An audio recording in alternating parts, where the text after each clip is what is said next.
Pilkada serentak denget lagi berlangsung. Polda Sumsel ngadu ke dialog publik wawasan kebangsaan. Juru rangka ngewujud ke pesta demokrasi yang aman semudamai jelang hari pencoblosan.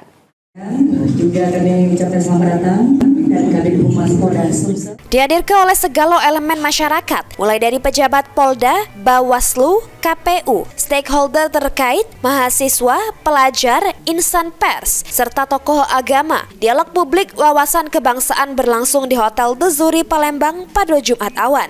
Juru sambutannya Kapolda Sumsel Irjen Pol Andirian Jayadi ngajak masyarakat Sumsel untuk tetap bersatu meski ada perbedaan jeru memilih kepala daerah. Jangan sampai terpecah belah gara-gara berbeda pilihan. Untuk itu Kapolda Sumsel menghimbau masyarakat untuk lebih cerdas supaya tidak temakan hasutan yang bisa memecah kesatuan sama persatuan di Sumsel, terutama ngadepi berita hoax yang beredar di media sosial yang bisa jadi konflik karena perbedaan pilihan.